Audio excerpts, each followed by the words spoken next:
अवसर साहित्य यात्रा में आपका स्वागत है। सिद्धेश्वर का नमस्कार स्वीकार कीजिए। दोस्तों, इस अवसर साहित्य यात्रा में मैं आपको कविता, कहानी, लघु कथा, डायरी, भेंट वार्ता के साथ साथ पत्रिकानामा और पुस्तकनामा से भी रूबरू करवाएंगे। पत्रिकानामा के अंतर्गत हम नई पुरानी पत्रिकाओं से आपका परिचय करवाएंगे, उसके बारे में संक्षिप्त जानकारियाँ देंगे, संक्षिप्त समीक्षा प्रस्तुत करेंगे। और पुस्तकनामा के अंतर्गत हम पुस्तकों की संक्षिप्त परिचय आपसे करवाएंगे। तो आइए हम पत्रिकानामा के अंतर्गत आपको कुछ पत्रिकाओं का परिचय दें, संक्षिप्त उसके बारे में जानकारी दें। इससे आपको यह लाभ होगा कि इस पत्रिकाओं के बारे में जानकर आप उन पत्रिकाओं में उस तरह की अपनी रचनाएं भेजिएगा और उसका पूरा पता, ईमेल पता भी हम आपको इस एपिसोड के अंत में दिखलाएंगे।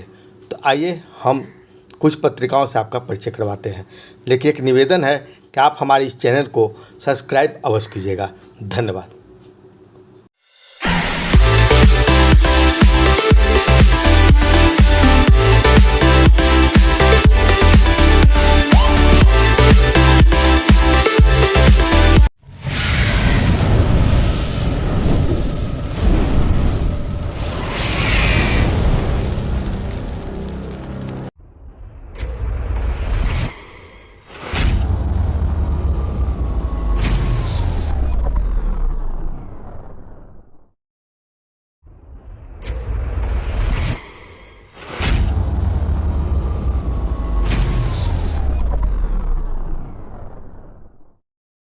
मैं आपको जानकारी दूं बनारस से प्रकाशित सोच विचार पत्रिका का।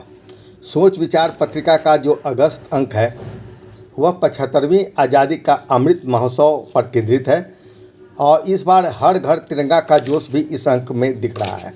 संपादकीय के तहत नरेंद्र नाथ मिश्र ने लिखा है कि इस समय पूरे जोश के साथ हर घर तिरंगा लहराने के अभियान में जुटना और एक राष्ट्रीय गीत गाते हुए भारत माता की जयकार से संसार के आसमान को गुंजयमान करना हमारा कर्तव्य है। इस कर्तव्य का उत्साहपूर्वक पालन करते हुए हमारे स्वतंत्रता सेनानियों, क्रांतिवीरों और शहीदों का हमें स्मरण करना चाहिए और इसका बखूबी स्मरण किया भी गया है।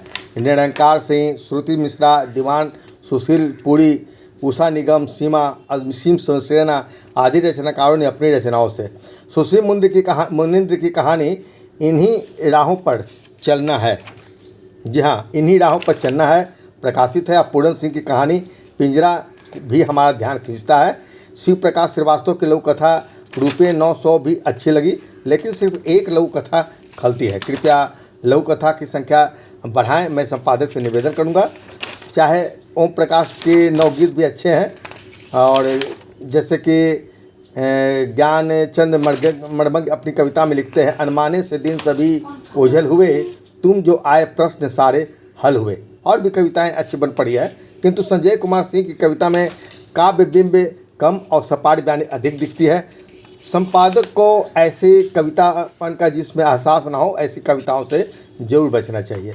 कुल मिलाकर ये पत्रिका लघु पत्रिकाओं की भीड़ में अपना ध्यान खींचने में सक्षम है और इसमें साहित्य की विविध विधाओं को समावेश किया गया है। आप इस पत्रिका से जुड़ सकते हैं। पत्रिका मासिक है और इसका एक प्रति का मूल्य 40 रुपया, वार्षिक 40 रुपया है। इसका पूरा पता और ईमेल पता हम इस कार्यक्रम के अंत में, इस एपिसोड के अंत में आपके सामने प्रस्तुत करेंगे। कथाकार संजीव के तिथि संपादन में प्रकाशित हंस का यह जो नया अंक है वह आज़ादी के 75 साल विशेषांक 1 रुपये प्रकाशित हुई है। 130 पृष्ठों की यह पत्रिका इस विशेषांक है। संपादकीय के तहत संजीव द्वारा लिखित आइए आज़ादी का अमृत महोत्सव मनाएं एकमात्र विशेष आलेख है। और ऐसे भी तो कई आलेख है, लेकिन वह इतने बौद्धिक स्तर के हैं जो पाठकों को अपनी ओर खींचने में सफल नहीं दिख पड़ती। इस अंक में प्रभात पटनायक से ली गई भेंट वार्ता हमारा ध्यान अवश्य खींचता है, किंतु बात वही बौद्धिक समझ की है। प्रेमचंद के संपादन में आरंभ हंस पत्रिका का अस्तित्व आज क्यों खतरे में है, संपादक प्रकाशक को यह भी सोचना समझना चाहिए, तभी पत्रिका स्थायित्व पा सकेगी। सिर्फ रचनाकारों का नाम गिनाने से पत्रिका स्थायित्व नहीं पाती। एक सच यह भी है जिसे नकारा नहीं जा सकता। कथा प्रधान यह पत्रिका कविता प्रकाशन के मामले में बेहद कमज़ोर है।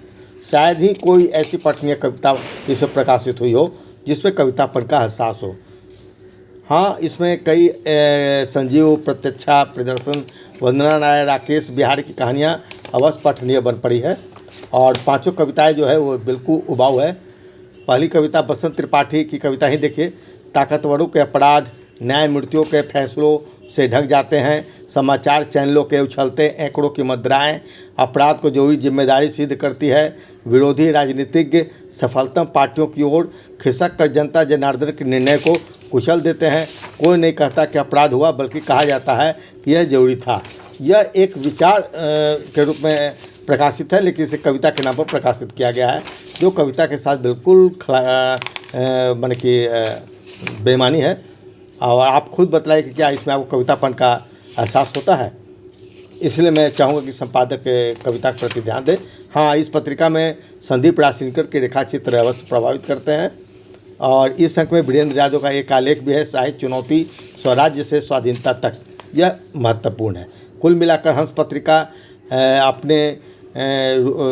अपनी प्रतिष्ठित पत्रिका के रूप में तो विख्यात है ही, बस थोड़ी सी बदलाव की ज़रूरत है। और यह पत्रिका नई दिल्ली से प्रकाशित हो रही है। पूरा पता, दूरभाष नंबर और ईमेल हम इस एपिसोड के अंत में आपके सामने प्रस्तुत करेंगे।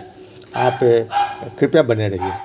और दोस्तों, एक और पत्रिका है आजकल का, यह अगस्त 2022 अंक आज़ादी के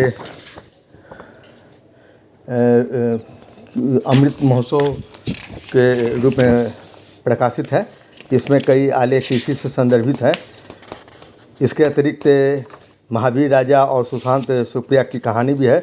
दिव्य रमेश, प्रकाश मनु, गणेश मणि, रोजलीन, सभी इन सब की कविताएं इसमें प्रकाशित हैं। मनमथनाथ गुप्त क्रांति और क्रांतिकारी नाम से एक आलेख इसमें प्रकाशित किए हैं। और इस प्रकार इस पूरी पत्रिका में दो कहानियाँ थोड़ी खलते जरूर है, कुछ लोक कथाएँ और होनी चाहिए थी। कुल मिलाकर यह पत्रिका बहुत स्तरीय है, जो राकेश रेणु के संपादन और फरहत परवीन के संपादन में प्रकाशित है। पूरी पत्रिका में आवरण चित्र सतीश गुजराल की है और पूरी पत्रिका में रचनाओं के साथ सिद्धेश्वर की कलाकृति प्रकाशित है। इस प्रकार आजकल एक संपूर्ण पत्रिका है, उसका पूरा पता हम इस एपिसोड के अंत में आपको दे रहे हैं, जिसमें आप अपनी